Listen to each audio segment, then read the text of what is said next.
शायद आप नहीं जानते होंगे कि धृतराष्ट्र, पांडु और विदुर का जन्म कैसे हुआ। इनके पिता कौन थे, आइए जानते हैं रोचक कहानी। यह तो आप जानते ही हैं कि भीष्म शांतनु और गंगा के पुत्र थे। शांतनु को बाद में सत्यवती नामक कन्या से प्रेम हो गया था और वो इस कन्या से विवाह करना चाहते थे।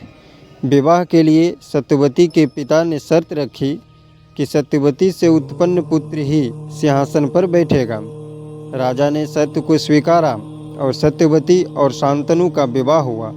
सत्यवती के चित्रांगद और विचित्रवीर्य नामक 2 पुत्र हुए। शांतनु का स्वर्गवास चित्रांगद और विचित्रवीर्य के बाल्यकाल में ही हो गया था, इसलिए उनका पालन पोषण भीष्म ने किया। भीष्म ने चित्रांगद के बड़े होने पर उन्हें राजगद्दी पर बिठा दिया, लेकिन कुछ ही काल में गंधर्वों से युद्ध करते हुए चित्रांगद मारा गया। इस पर भीष्म ने उनके अनुज विचित्रवीर्य को राज्य सौंप दिया। अब भीष्म को विचित्रवीर्य के विवाह की चिंता हुई।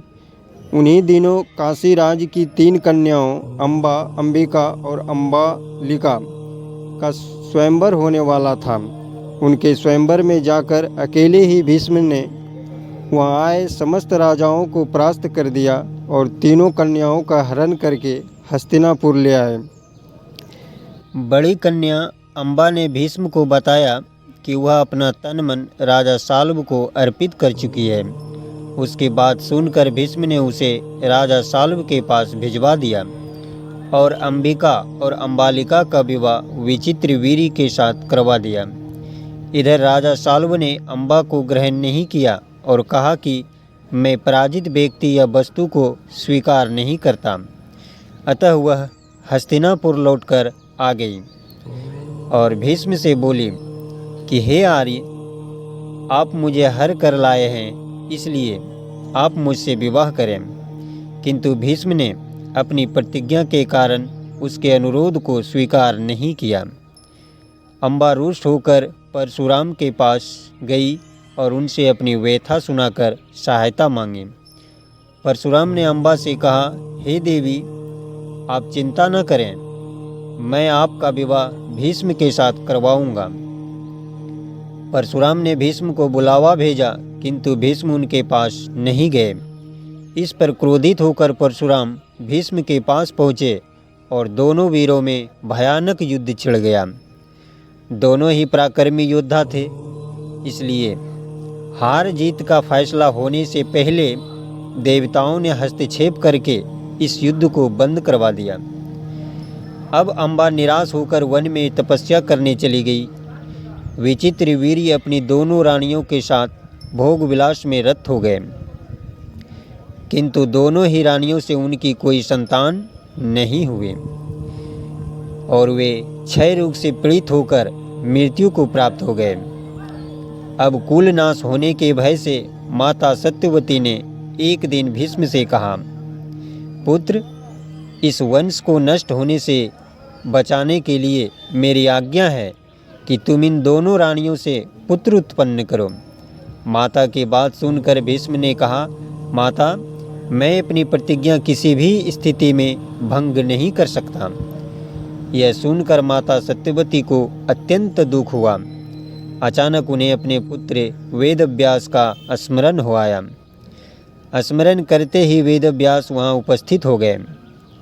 सत्यवती उन्हें देखकर बोली, हे पुत्र, तुम्हारे सभी भाई निसंतान ही स्वर्गवासी हो गए, अतः मेरे वंश को नाश होने से बचाने के लिए मैं तुम्हें आज्ञा देती हूँ कि तुम उनकी पत्नियों से संतान उत्पन्न करो।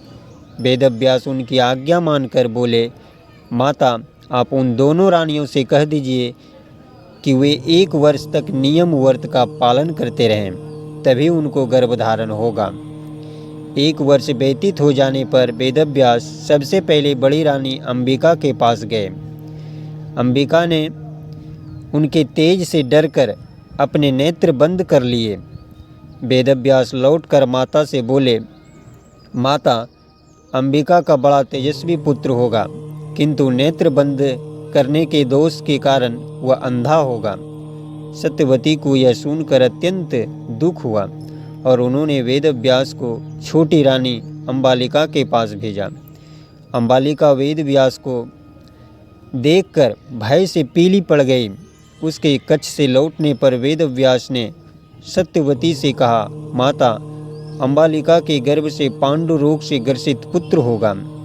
इससे माता सत्यवती को और भी दुख हुआ और उन्होंने बड़ी रानी अंबिका को पुनः वेदव्यास के पास जाने का आदेश दिया। इस बार बड़ी रानी ने स्वयं न जाकर अपनी दासी को वेदव्यास के पास भेज दिया। दासी ने आनंदपूर्वक वेदव्यास से भोग कराया। इस बार वेदव्यास ने माता सत्यवती के पास आकर कहा, माते, इस दासी के गर्भ से वेद वेदांत में पारंगत अत्यंत नीतिवान पुत्र उत्पन्न होगा। इतना कहकर वेदव्यास तपस्या करने चले गए। समय आने पर अंबिका के गर्भ से जन्मान धृतराष्ट्र, अंबालिका के गर्भ से पांडु रोग से ग्रसित पांडु तथा दासी के गर्भ से धर्मात्मा विदुर का जन्म हुआ। दोस्तों, यह कहानी कैसा लगा कमेंट में ज़रूर बताएं और अगर पसंद आई हो तो लाइक और शेयर कर दीजिए और अभी तक सब्सक्राइब नहीं किए हैं तो प्लीज़ सब्सक्राइब कर दीजिए। अंत तक वीडियो को देखने के लिए सभी को राधे राधे।